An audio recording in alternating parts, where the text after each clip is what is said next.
For this week's exploration, we are going to look at the status of the women in the 1890s and Kate Chopin's Story of an Hour.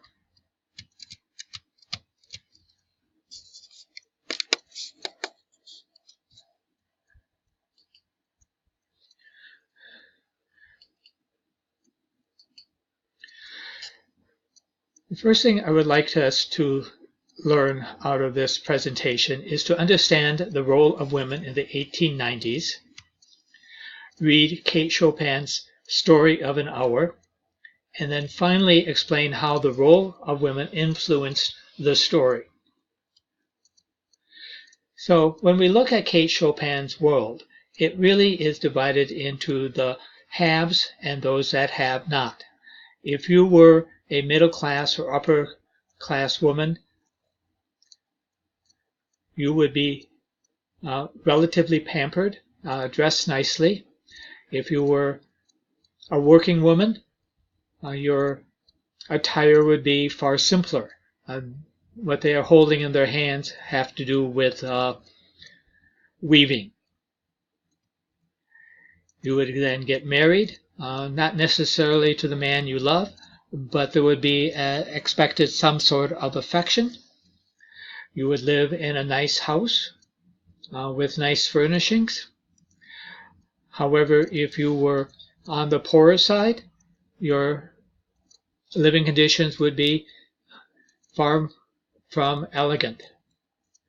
You would be expected to raise a family. However, if you were on the poorer side, you would probably be living in a tenement in the city and crowded into 2 or 3 rooms, raising numerous children. If you were wealthy, you would have help, servants, a housekeeper, maybe a cook, a maid, and a nanny, depending upon the wealth. But having a servant was expected if you were upper middle class or middle class. You would have time to pursue your own artistic nature. Painting was one of the things that was acceptable for a woman to do. If you were lower class, you might be working from home, doing sewing with your children helping you to make money to do well. Or you might work in a factory. One thing was consistent, whether you were upper middle class or lower class, was that your husband had basic control over you and your children. The cartoon is, wife, John, where is the rest of your wages? How am I going to pay the landlord and buy food for the children? Husband, shut up. What I do with my money is no business of yours.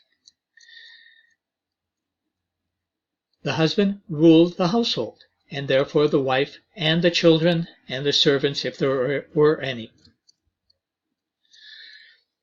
So, what about women in the 1890s? Marriage was a little bit later than in the early part of the 1800s. Marriage was usually around the age of 21, particularly if you were a middle or upper middle class. Poor women married earlier. You could work as long as you stayed single. You could be a teacher, a librarian, work in factories, as a domestic, as secretaries. However, once you got married, you must quit your job and become a wife and mother at home. Single women were viewed with pity and scorn because they had not found a man, but they did have more rights and freedoms than married women because they did not have to be subservient to their husbands. Having children was very dangerous. Sepsis was the leading cause of death because antiseptics were not fully in use at that time. John Stuart Mill was an English philosopher, but he epitomizes the thought of the day. The rule of men over women differs from all others in not being a rule of force. It is accepted voluntarily.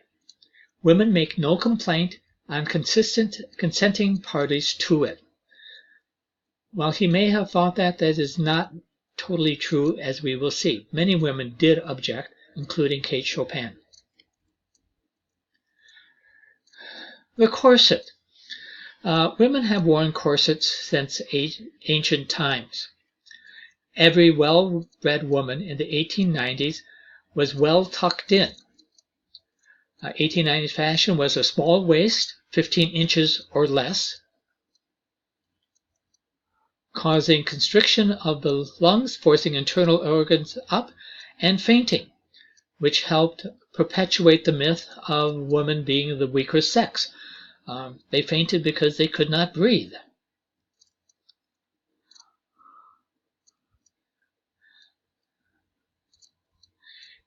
It became a symbol of social confinement for women, and as soon as was possible, many women objected to it.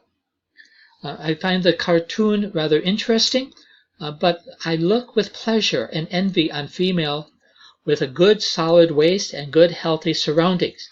So there was some pushback on the corset, but the cartoon emphasizes that it is the man that wants the woman out of the corset, and not the woman that wants out of the corset.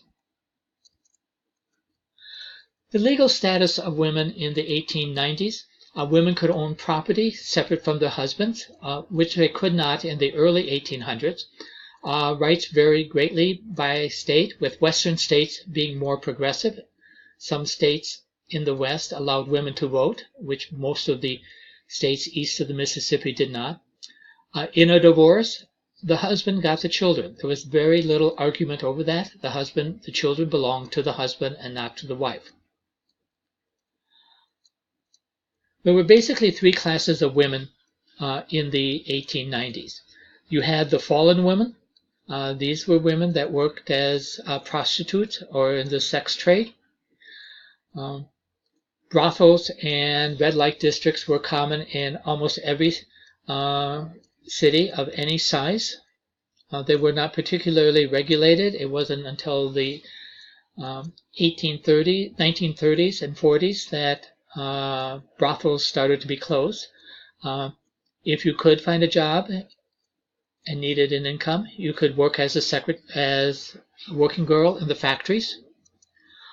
Or if you were lucky to marry appropriately, you could become the lady of the house and kept in a much more luxurious surrounding. What was a woman's role in marriage? Well, a woman was expected to get married, have children, and then manage the household. They were considered the weaker sex. A husband's responsibility was to manage and protect the wife. A wife could not make a contract, could not borrow money, and could not socialize with others without her husband's permission. Now, of course, the rich had more options. A woman could have her own money and have her own property and bequeath it and use it as she wished. But many times the husband had some say in what happened to the money. I find this Supreme Court ruling rather interesting from 1873. It was upholding an Illinois law which prohibited women from becoming attorneys. Man is or should be woman's protector and defender. The natural and proper timidity and delicacy which belongs to the female sex evidently unfits it for many of the occupations of civil life. The paramount destiny and mission of women to fulfill is the noble and benign office of wife and mother. This is the law of the Creator, and the rules of civil society must be adapted to the general constitution of things and cannot be based on exceptional cases. So in 1873, the Supreme Court upheld the idea that women were to be mothers and wives, and that was their God-ordained role in life. And no one today would follow those dictates. Let's talk a little bit about Amy Beach. Amy Beach was a musical prodigy. She started composing at age 4. And as long as she lived at her father's house, her father encouraged her to compose and to put on concerts, on which she was very popular. In 1885, she married. Her husband thought it was undignified for his wife to be doing public concerts, and so he only allowed her once a year to do a concert to benefit a charity that he was fond of. Although he did allow her to compose, she was never be able to play her compositions in public. Now, after her husband's death, she was now free from his dictates and began a very productive time where she composed and played public concerts. This shows the control that a husband could have over his wife.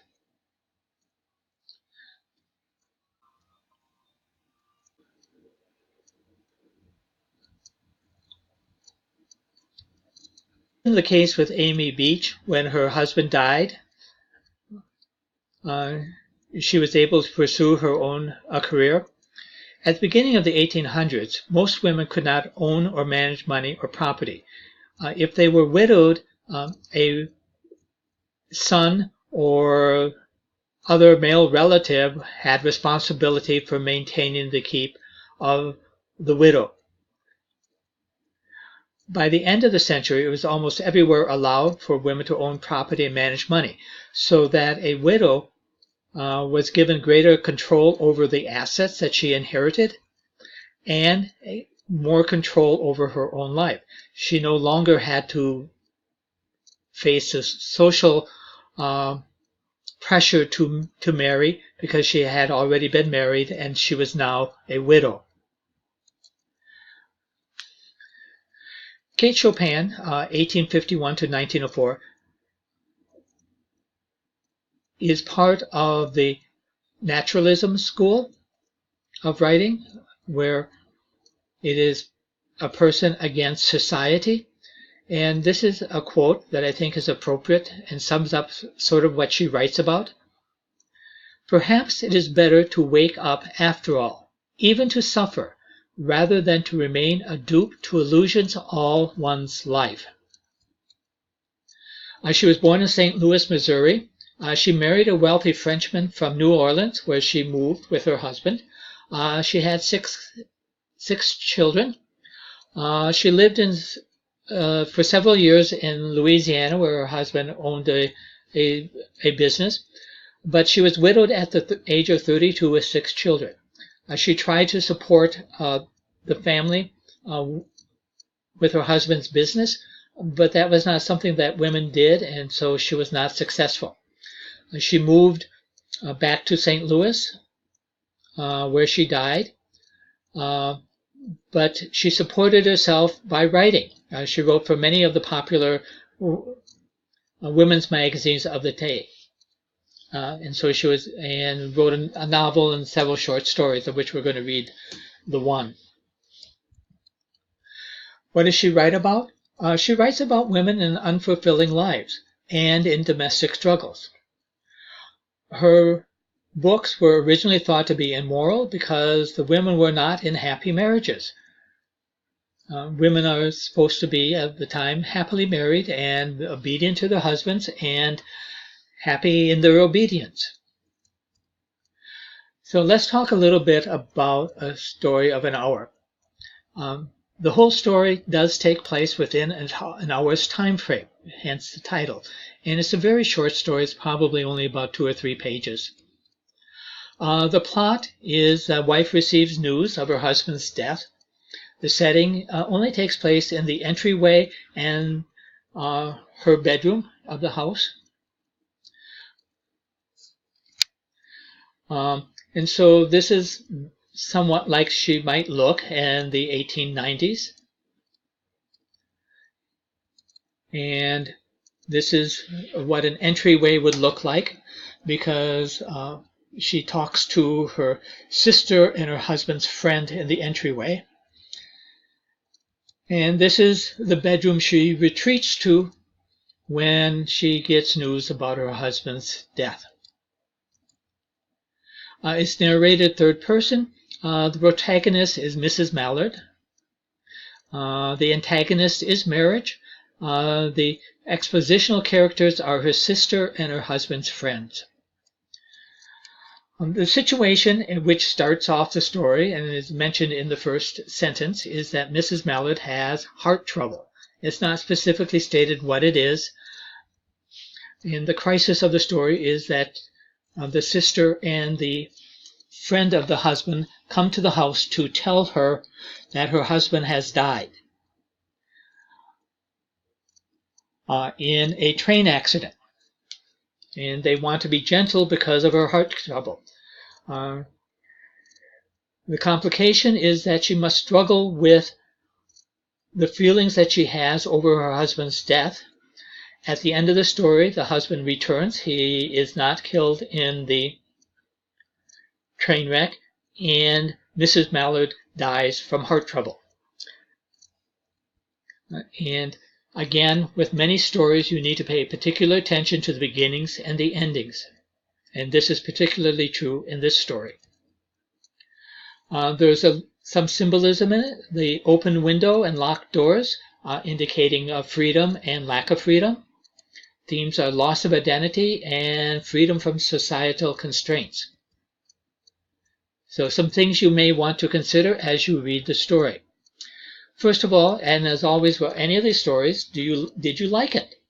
Why or why not? Was it good writing? Why or why not? Does it help me understand the world, people, and myself? The situation of the story is not the same as it would be today, because society has changed and the role of women has changed in society.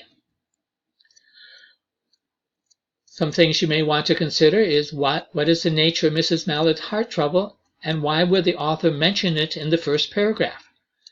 Is there any way in which this might be considered symbolic or ironic? Because we think of the heart as both a physical organ and an emotional organ. The setting of the story is very limited. Basically by the front door and in a bedroom. So is the story talking about things being limited? As you read the story, look at the passages and say, why is that there? And look at the relationship that Mrs. Mallard has with her husband, because she says he's not a bad man. But is he a good man? Is there love in the relationship? Look at why she locks her sister out of her bedroom and opens the window.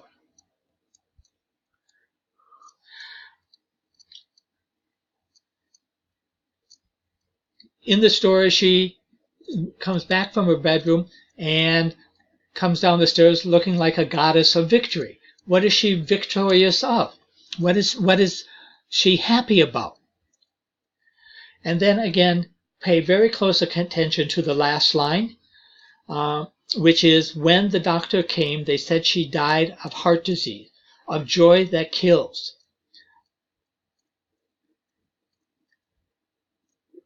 The joy that kills has a double meaning here.